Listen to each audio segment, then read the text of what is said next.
Hi friends, welcome to Rojavanam. இன்றைக்கி இந்த வீடியோவில் என்ன பார்க்க போகிறோன்னா, ஹோம்மேடு சாம்பார் பவுடர் எப்படி செய்கிறதுன்னு தான் பார்க்க போகிறோம்.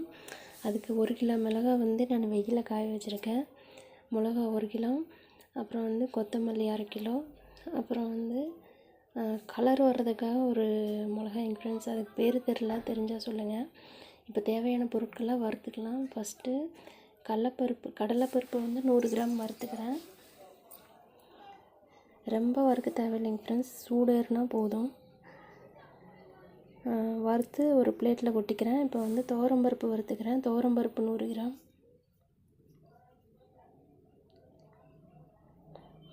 இப்போ உளுந்து, வெள்ளை உளுந்து 100 கிராம் எடுத்துக்கிறேன். அது நல்லா வறுத்துக்கிறேன்.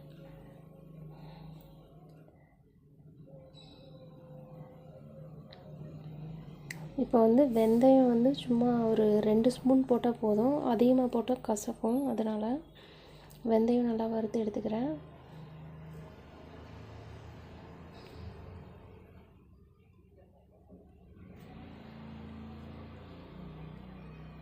வெந்தயம் நல்லா வறுத்தோம்னா அது பொரியும் ஃப்ரெண்ட்ஸ். அதுதான் அதுக்கு கரெக்டான பதம். இப்போ சீரகம் 100 கிராம் வறுத்துக்கிறேன்.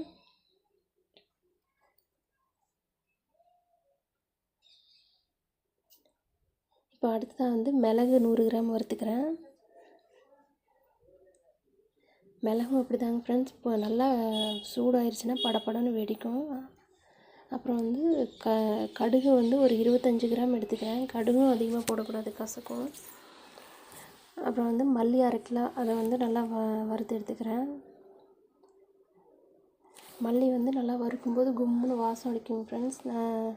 ரொம்ப கறி போகிற அளவு வறுக்க தேவையில்லை, சூடு ஏறினா போதும்.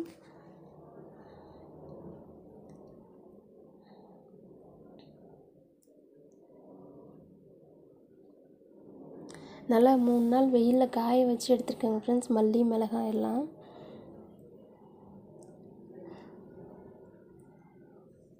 மல்லி வறுத்து முடிச்சுட்டு இப்போ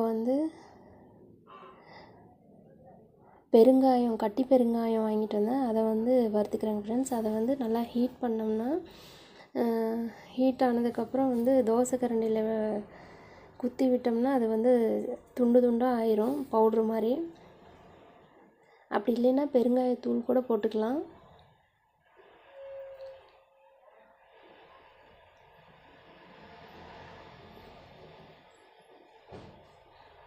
நான் மஞ்சள் பவுட்ரு போட்டுக்கிறேங்க ஃப்ரெண்ட்ஸ். அதனால் நான் மஞ்சள் கிழங்கு வாங்கலை.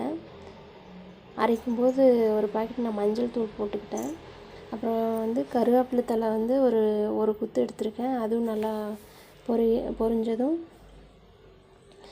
கடைசியாக கல்லுப்பு போட்டு வறுத்துக்கிறேன். கல்லுப்பு சேர்த்துக்கிட்டோம்னா சீக்கிரம் பூச்சி வைக்காது சாம்பார் பவுட்ரு, அதுக்காக தான். இப்போ பாருங்கள் ஃப்ரெண்ட்ஸ், வறுத்த எல்லாம் ஆறிடுச்சு. இப்போ மிளகாய் வறுக்கலைங்க ஃப்ரெண்ட்ஸ், நல்லா காய வச்சு எடுத்திருக்கேன். மிளகாய் வறுக்காமல் தான் அரைப்பேன் நான். இது கலர் வர்றதுக்காக இந்த மிளகாய்ங்க ஃப்ரெண்ட்ஸ். இதோட பேர் எனக்கு தெரிஞ்சால் சொல்லுங்கள். இதெல்லாம் இப்போ மிஷினில் கொடுத்து நான் அரைச்சிட்டு, இப்போ பவுட்ரு எப்படி இருக்குன்னு பாருங்கள். சாம்பார் பவுடரு அரைச்சிட்டு பெரிய டப்பாவில் போட்டு வச்சுட்டு, இது நான் கொஞ்சமாக யூஸ் பண்ணுறதுக்காக ஒரு சின்ன டப்பாவில் வச்சுருக்கேன். பாருங்கள் ஃப்ரெண்ட்ஸ் எப்படி இருக்குன்னு. இந்த வீடியோ பிடிச்சா லைக் பண்ணுங்கள், ஷேர் பண்ணுங்கள், சப்ஸ்கிரைப் பண்ணுங்கள். நீங்களாம் சாம்பார் பவுடர் எப்படி அரைப்பீங்கன்னு கமெண்ட்டில் சொல்லுங்கள் ஃப்ரெண்ட்ஸ். தேங்க்ஸ் ஃபார் வாட்சிங்.